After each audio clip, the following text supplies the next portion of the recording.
नमस्कार, very good morning. Times now नव भारत पर फिट इंडिया का सुपर हिट बुलेटिन आप देख रहे हैं। आपके साथ मैं हूं साक्षी मिश्रा। गुड मॉर्निंग, मैं हूं आपके साथ श्वेता श्रीवास्तव। देश दुनिया की तमाम बड़ी खबरें लेकर एक बार फिर से हम हाजिर हैं। तो हम मौजूद है गाजियाबाद के स्वर्ण जयंती पार्क से। यहीं से देश दुनिया की तमाम बड़ी खबरें हर रोज की तरह आपको बताने वाले हैं। बने रहिए हमारे साथ। बार हो चला है और ऐसे में सुबह सुबह वॉक करने का अपना अलग ही आनंद है, लेकिन कई ऐसे राज्य हैं जहां कुदरत का प्रकोप देखने को मिल रहा है, जिसमें हिमाचल प्रदेश और जितने भी पहाड़ी इलाके हैं वो जरूर शामिल है, क्योंकि जहां पर मैदानी इलाकों में बारिश हो रही है तो लोग खुश भी हो रहे हैं, लेकिन वहीं पहाड़ी इलाकों में अब जो बारिश हो रही है वो मुसीबत का सबब बनी हुई है। खासतौर पर हिमाचल प्रदेश की बात करें, कुल्लू मंडी समेत कई ऐसे जिले हैं जहां लगातार बारिश की वजह से कई हादसे भी सामने आए हैं। तो बड़ी खबर अलग अलग तस्वीरों के जरिए हम आपको दिखाएंगे। खतरे के निशान के ऊपर व्यास नदी बह रही है। मंडी में तो पूरी रात बारिश होती रही है। यहाँ तक कि उत्तराखंड में भी फिलहाल बारिश को लेकर रेड अलर्ट जारी किया गया था। बीते दिन तो स्कूल्स भी बंद किए गए थे ज्यादा बारिश होने की वजह से। 6 तस्वीरें फिलहाल आप बारिश से जुड़ी हुई देख रहे हैं। उत्तराखंड के कई जिलों में बारिश का ऑरेंज अलर्ट है। पहाड़ों पर लैंडस्लाइड और फ्लैश फ्लड का खतरा लगातार मंडरा रहा है। रेड अलर्ट जारी किया गया है। लोगों को अगर जरूरत ना हो तो घरों में ही रहने की सलाह दी गई है। तो पहाड़ी इलाके हो या फिर मैदानी इलाके हो, कई जगहों पर बारिश कैसे हो रही है। 6 तस्वीरों में आप देखिए कैसे उत्तराखंड के अलग अलग जो जिले हैं और साथ साथ में हिमाचल के अलग अलग जगह हैं वहां पर बारिश हो रही है। मैदानी इलाकों में बारिश की वजह से पानी लगने का वीडियो भी सामने आ रहा है। यानी न सिर्फ पहाड़ी राज्य बल्कि मैदानी इलाके भी इस वक्त मौसम की मार झेलने को मजबूर है। एक रिपोर्ट आपको दिखा देते हैं।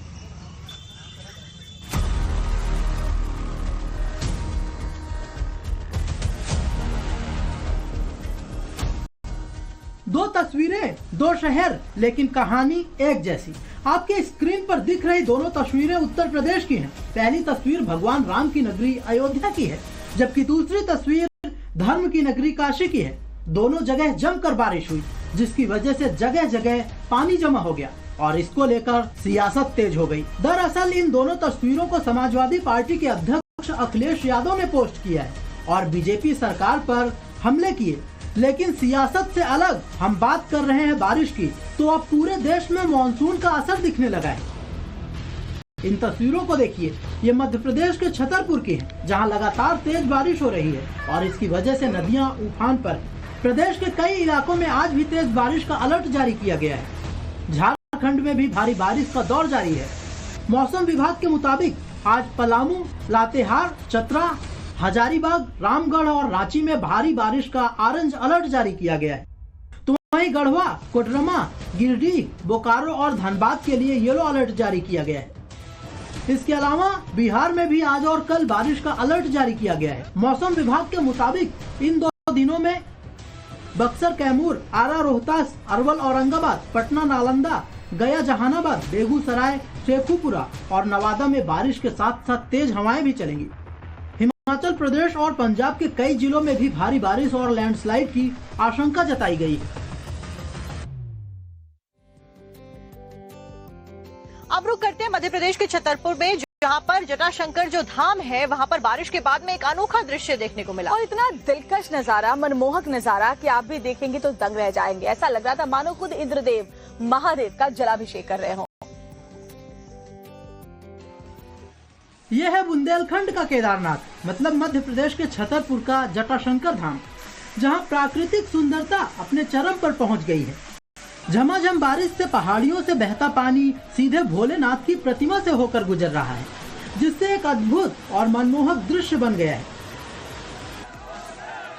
प्रकृति की गोद में बसा यह धाम श्रद्धालुओं के लिए आस्था और आकर्षण दोनों का केंद्र बना हुआ है। दरअसल भारी बारिश के चलते झरने की रफ्तार काफी तेज हो गई है, जिससे पूरे मंदिर में पानी भर गया। हालांकि इससे लोगों को दर्शन करने में कोई समस्याएं नहीं हो रही हैं, लेकिन तेज बारिश की वजह से पानी मंदिर परिसर में भरा हुआ है। तस्वीरों में आप देख सकते हैं, ऐसा लग रहा है जैसे महादेव की प्रतिमा जल समाधि में चली गई है। पहाड़ियों के बीच बसे इस मंदिर में पानी का बहाव इतना तेज था कि चारों ओर पानी ही पानी नजर आया। श्रद्धालुओं ने इस दृश्य को ईश्वरीय चमत्कार बताया और कहा कि मानो खुद प्रकृति ने भगवान भोलेनाथ का जलाभिषेक किया हो। मंदिर के भीतर और बाहर मौजूद भक्तों ने बारिश में भीगते हुए इस अद्भुत नजारे का आनंद उठाया। अगर आपको भी बारिश के मौसम में मौज मस्ती करना पसंद है तो जरूर लीजिए, लेकिन थोड़ा अलर्ट रहकर संभल कर, क्योंकि बिहार के गया जी से जो अभी तस्वीर हम आपको दिखाने जा रहे हैं वो देख करके आप भी अलर्ट हो जाएंगे। तस्वीर है वाटरफॉल की, क्योंकि लगातार बारिश हो रही है। बारिश होने की वजह से जो वाटरफॉल है वो ओवरफ्लो हो गया, जिसकी वजह से कुछ सैलानी उस वाटरफॉल के बीच में फंस गए। अब इन सैलानियों का रेस्क्यू हो पाया या नहीं, जानने के लिए रिपोर्ट देखिए। भारी बारिश से जुड़ी सबसे भयंकर और डरा देने वाली तस्वीर बिहार के गया में दिखी, जहां लंगूर राही वाटरफॉल में अचानक सैलाब आ गया और चीख पुकार मच गई।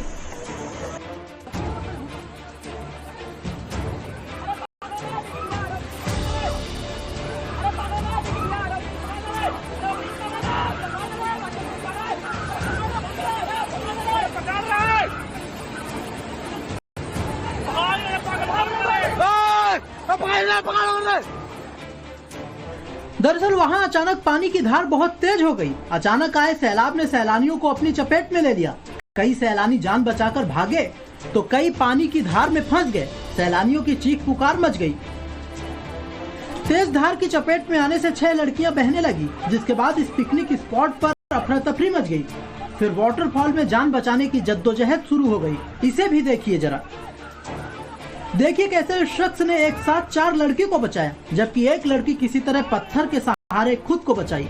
वो पत्थर को पकड़कर खुद को संभाले रखी। बाद में उसे भी बचा लिया गया। गनीमत यह रही कि इस घटना में किसी की जान नहीं गई। इस हादसे को आप मानसून के सीजन में एक वार्निंग मान सकते हैं, क्योंकि मौसम का रवैया बहुत ही अनप्रेडिक्टेबल हो गया है। ऐसे में जरूरत सावधान रहने की है।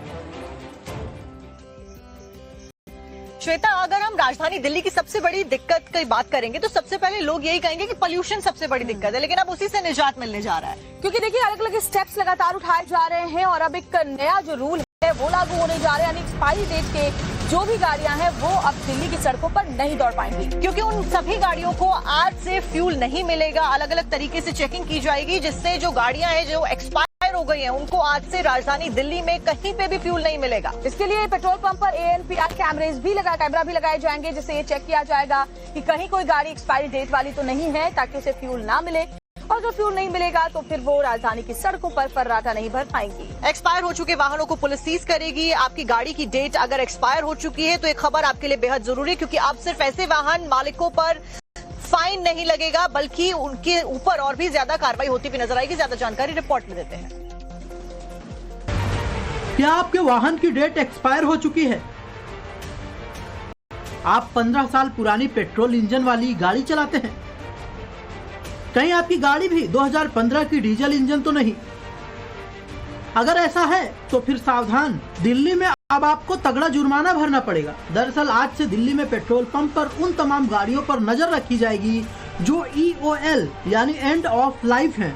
मतलब ये कि अगर आपकी गाड़ी 10 साल पुरानी डीजल या फिर 15 साल पुरानी पेट्रोल इंजन है तो आपको दिल्ली में फ्यूल नहीं मिलेगा। कैमरों के ऊपर बहुत बड़ी इसमें डिपेंडेंसी है कि पेट्रोल पंप पे जो कैमरों की बात माननीय कोर्ट द्वारा की गई, हम भी उसकी वायबिलिटी देख रहे हैं कि दिल्ली में यदि कार्रवाई ये शुरू होती है तो उसका इम्प्लीमेंटेशन ठीक से हो।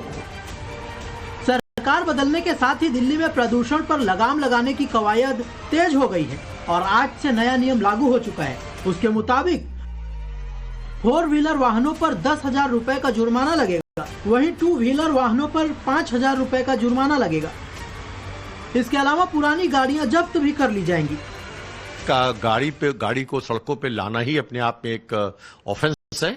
तो अगर गाड़ी पेट्रोल पंप के अलावा भी हमको कहीं अगर मिलती है और कहीं गाड़ी अगर ओवररेस गाड़ियां हैं तो हम उसको इमीडिएटली उस पर एक्शन लेके उसको इम्पोर्ट करेंगे। इसको लेकर दिल्ली के पेट्रोल पंपों पर निगरानी टीमों की तैनाती भी शुरू कर दी गई है, लेकिन परेशानी अब भी है।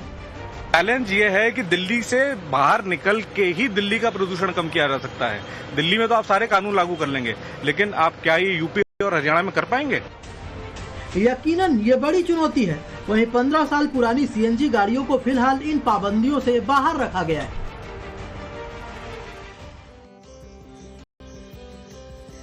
अगली खबर भी आपके लिए, अगर आप ट्रेन से सफर करते हैं तो कई बड़े बदलाव होने जा रहे हैं, क्योंकि इंडियन रेलवेज रेल के जो सफर है उसमें यात्रियों के लिए बड़े बदलाव करने जा रही है। आपको दिखाते हैं। अब तत्काल टिकट के लिए आपको अपना IRCTC अकाउंट आधार कार्ड से लिंक कराना होगा। दरअसल रेलवे ने टिकट की सुरक्षा और फर्जी बुकिंग रोकने के लिए ये बड़ा कदम उठाया है। 15 जुलाई से जब आप टिकट बुक करेंगे तो आधार से जुड़े मोबाइल नंबर पर एक OTP आएगा। इस OTP को भरे बिना टिकट बुक नहीं हो पाएगा। वहीं आज से रेलवे ने टिकट किराए में भी मामूली बढ़ोतरी की है। अब नॉन AC क्लास के किराए में 1 पैसे प्रति किलोमीटर और AC क्लास के किराए में 2 पैसे प्रति किलोमीटर बढ़ा दिए गए हैं। इसका मतलब अगर आप 1000 किलोमीटर की यात्रा तय करते हैं तो ये बढ़ोतरी 10 से 20 रुपए तक जा सकती है। वहीं अब किसी भी क्लास में कुल सीटों के मुकाबले 25% से ज्यादा वेटिंग टिकट नहीं जारी होंगे। यानी अगर किसी कोच में 100 सीटें हैं तो अब वेटिंग सिर्फ 25 टिकट तक सीमित रहेगी। इतना ही नहीं, अब ट्रेन के रवाना होने से 4 की जगह 8 घंटे पहले रिजर्वेशन चार्ट बनकर तैयार हो जाएगा। नए नियम से यात्रियों को ये पहले पता चल जाएगा कि उनका टिकट कंफर्म हुआ है या नहीं। अगर टिकट वेटिंग में रहा तो उनके पास दूसरा ऑप्शन चुनने के लिए पूरा 8 घंटे का समय होगा। आंध्र प्रदेश में AIMIM प्रमुख असदुद्दीन ओवैसी ने चंद्रबाबू नायडू और उप मुख्यमंत्री के ऊपर जमकर निशाना साधा और RSS को भी घेरे में लिया। और पवन कल्याण पर निशाना साधते हुए, नायडू पर निशाना साधते हुए RSS को भी नहीं छोड़ा और कहा कि इनकी RSS के पास एक पूरी लिस्ट है बाकायदा मस्जिदों और मज़ारों की, और उस लिस्ट के हिसाब से वो एक्शन को आगे बढ़ा रहे हैं। जमीन कब्जाना उनका मकसद है। तो ओवैसी ने जमकर सरकार के ऊपर निशाना साधा। आपको बता दें कि कुर्नूल में नायडू सरकार के ऊपर ओवैसी का यह हमला रहा। मुख्यमंत्री नायडू और पवन कल्याण के ऊपर हमला बोलते हुए नजर आए। जमीन कब्जाने की बात वक्फ कानून की आड़ में ओवैसी के द्वारा कही गई है। इसके अलावा ओवैसी ने मौजूदा आंध्र प्रदेश सरकार पर क्या बोला वो भी आपको सुनवा देते हैं। RSS यही चाहती है कि इस मुल्क में उनके पास एक लिस्ट है उन मस्जिदों की, दरगाहों की, खानकाहों की, वो उसको हासिल करना चाहते हैं। और चंद्रबाबू नायडू और पवन कल्याण ने RSS के एजेंडे को सामने बढ़ाया है और RSS को इस मुल्क के सेकुलरिज्म को खत्म करने के लिए, इस मुल्क के आइन को, कॉन्स्टिट्यूशन को कमजोर करने के लिए चंद्रबाबू नायडू ने बीजेपी का साथ दिया। इटावा कथावाचक विवाद थमने का नाम नहीं ले रहा है। रोजाना इससे जुड़े हुए जो नए मामले हैं वो सामने आ रहे हैं और कल अखिलेश यादव ने बाबा बागेश्वर का नाम लेकर सनसनीखेज दावा किया था। बाबा ने भी इशारों में उन्हें जवाब दे दिया है। दरअसल अखिलेश यादव ने बाबा को के लिए कहा था कि बाबा बागेश्वर कथा करने के लिए 50 लाख रुपए का अमाउंट चार्ज करते हैं। ऐसे में बाबा बागेश्वर ने भी जातिवाद के ऊपर तीखा हमला बोला। अखिलेश यादव को एक इनडायरेक्ट मैसेज दिया और क्या कुछ कहा आपको सुनवाते हैं। इटावा कथावाचक कांड को लेकर राजनीति चरम पर है। अखिलेश यादव ने बाबा बागेश्वर पर 50 लाख रुपए लेकर कथा कराने का आरोप लगाया तो बाबा बागेश्वर ने भी इशारों में जवाब दे दिया। कितनी रातें हमने जाकर निकाली, किसको खबर, कितने घर के सहकर जीवन को गुजारा, किसको खबर, कितने दिन भूखे रहकर अन्नपूर्णा की ईंटें लगाते हैं, आज जरूर भंडारा चलना, और कितने दिन भूखे रहकर अन्नपूर्णा की ईंटें लगाते हैं, किसको खबर। सफलता सबके पुरुषार्थ बहुत कम लोगों को दिखाई देता। सुनिए अखिलेश यादव ने आखिर बाबा को लेकर क्या दावा किया था। कई कथावाचक हैं जो 50 लाख रुपए लेते हैं। कोई किसी की हैसियत है कि धीरेन्द्र शास्त्री को बुला ले अपने घर कथा के लिए? कोई अंडर टेबल लेगा वो बाबा पैसे? आप पता करवा लीजिए, अंडर टेबल नहीं लेते हैं वो धीरेन्द्र शास्त्री। क्या कथावाचक की पता कितनी कीमत होगी उनकी, फ्री थोड़े नहीं। पंडित धीरेन्द्र शास्त्री ने देश की समृद्धि में जातिवाद और क्षेत्रवाद का सबसे बड़ा रोड़ा बताया। एक ही उपाय है समृद्ध भारत के लिए, भाषावाद, क्षेत्रवाद, जातिवाद से ऊपर उठकर राष्ट्रवाद के लिए प्रत्येक भारतीय प्रणबद्ध होकर के जिस दिन कार्य करने लगेगा उस दिन भारत भव्य बनेगा। बाबा बागेश्वर ने कहा कि वो जातिवाद के कैंसर के खिलाफ वो दिल्ली से वृंदावन तक यात्रा निकालेंगे। कैंसर से ज्यादा खतरनाक भारत को तोड़ने में अगर कोई बीमारी है तो वो जातिवाद की बीमारी है। उस जातिवाद की बीमारी की दीवार को तोड़ने के लिए हम दिल्ली से वृंदावन तक पदयात्रा करेंगे। 7 नवंबर से 16 नवंबर तक बांके बिहारी के चरणों में जाएंगे और ब्रज क्षेत्र को नशा मदिरा मांस मदिरा विक्रय मुक्ति का प्रण लें। बाबा बागेश्वर ने कहा कि भिवंडी के बागेश्वर धाम में एक ओपीडी और एक एम्बुलेंस की व्यवस्था की जाएगी ताकि गरीब और ग्रामीणों को इलाज में मदद मिल सके।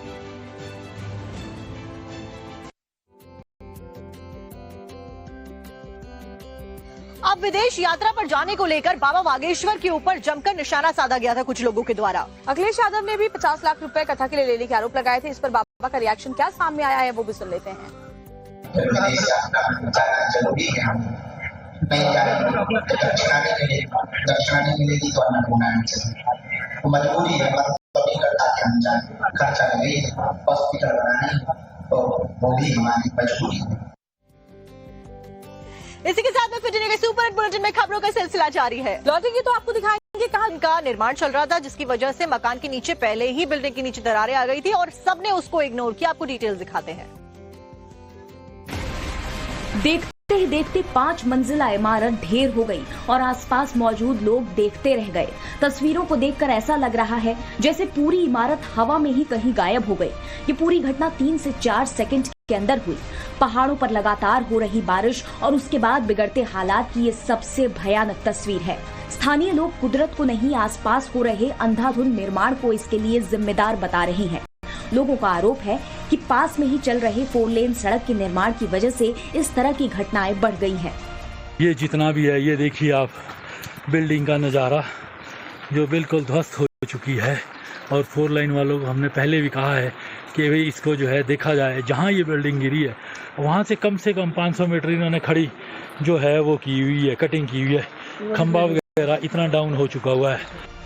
रोंगटे खड़े कर देने वाला ये वीडियो हिमाचल प्रदेश की राजधानी शिमला से आया है। यहाँ पर 5 मंजिला इमारत मिट्टी में मिल गई। गनीमत ये रही कि इस हादसे में किसी की जान नहीं गई क्योंकि वक्त रहते बिल्डिंग को खाली करा लिया गया था।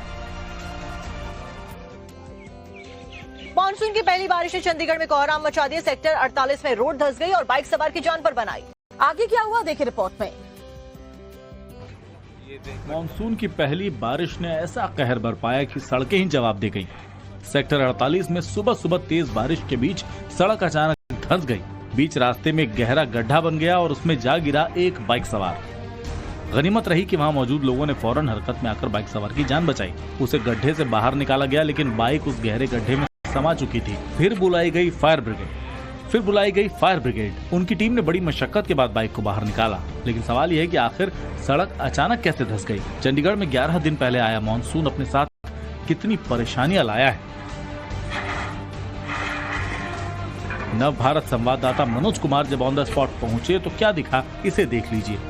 ये दरअसल चंडीगढ़ का सेक्टर 47 और सेक्टर 48 को जोड़ने वाला मार्ग है और सड़क का ये बिल्कुल चौराहा है।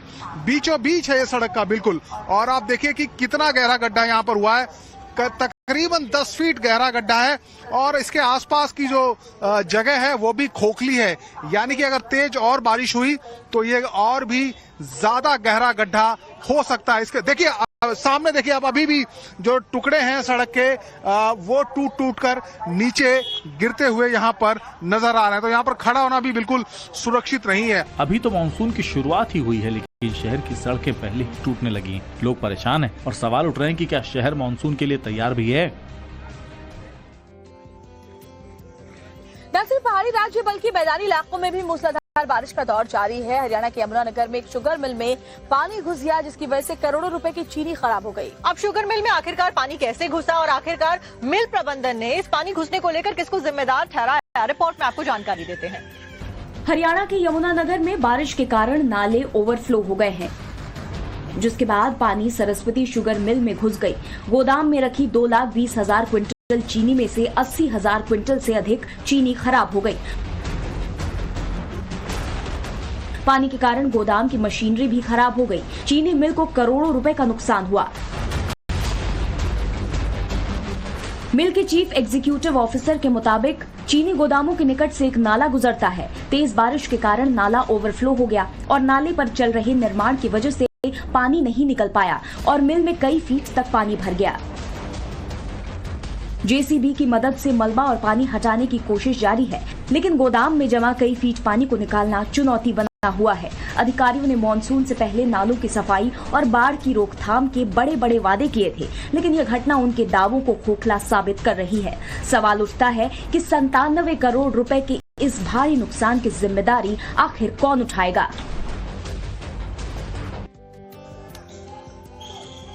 इन दिनों उत्तराखंड में चारधाम यात्रा की शुरुआत हो चुकी है, वो चल भी रही है, लेकिन मौसम की मार चारधाम यात्रा पर पड़ रही है। हर साल इस वक्त अगर बात करें तो काफी भीड़ वहां नजर आती है, लेकिन मौसम की मार इस साल कुछ ऐसी पड़ी है कि अब वहां गिने चुने लोग ही आजकल नजर आ रहे हैं। बाबा केदार के प्रांगण में इतने ही लोग हैं जिन्हें आप उंगली पर गिन सकते हैं। चारधाम की यात्रा के दौरान ये न्यूनतम संख्या में से एक है। पिछले दिनों यहाँ पर हजारों की संख्या में बाबा के भक्त पहुँच रहे थे। बाबा का दरबार भक्तों की चहलकदमी से गुलजार था। वहीं दरबार अब भी सुनसान नजर आ रहा, जहाँ पर लोग लंबी लंबी कतारों में खड़े रहते थे। जिस जगह पर लाइन लगती थी वो खाली है। 2 दिनों से हो रही बारिश की वजह से बाबा के दर पर सन्नाटा पसरा है। सोनप्रयाग से आगे जो मुनकटिया स्थान है वहाँ पे निरंतर लैंडस्लाइड हो रहा था, जो कि अभी शासन प्रशासन द्वारा खोल दिया गया है। पुलिस प्रशासन का जो भी आदेश होता है उसको आप फॉलो करें। दरअसल एक सप्ताह से मौसम की बेरुखी के चलते यात्रियों की आवाजाही बंद हो गई है। जो यात्री धाम जा भी रहे उन्हें कई प्रकार की परेशानियों का सामना करना पड़ रहा है। केदारनाथ पैदल यात्रा मार्ग पर अनेक मुश्किलें बढ़ गई हैं। जगह जगह लैंडस्लाइड का खतरा पैदा हो गया है। हालांकि अभी तक 13 लाख से अधिक भक्त बाबा केदार के दर्शन कर चुके हैं।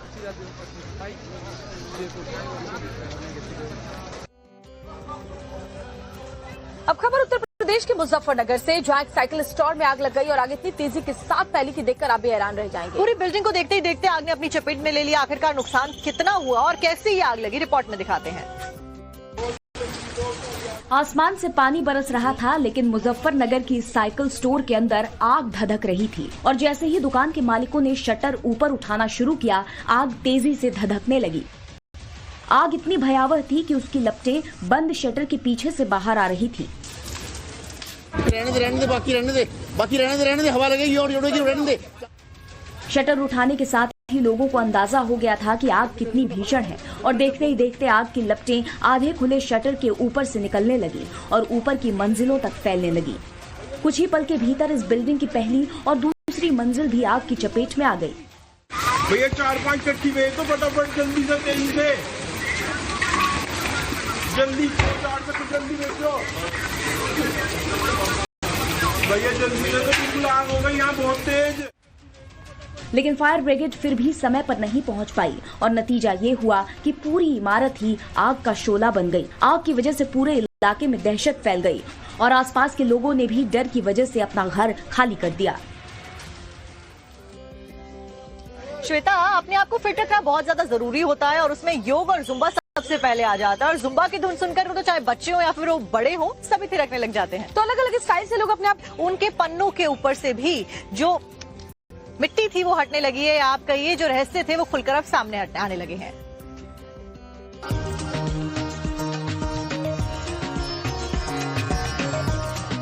कैलाश मानसरोवर यात्रा का नया अध्याय शुरू हो रहा है। इसके साथ ही एक बार फिर अमेरिकी अंतरिक्ष एजेंसी की कैलाश रिपोर्ट सुर्खियों में है।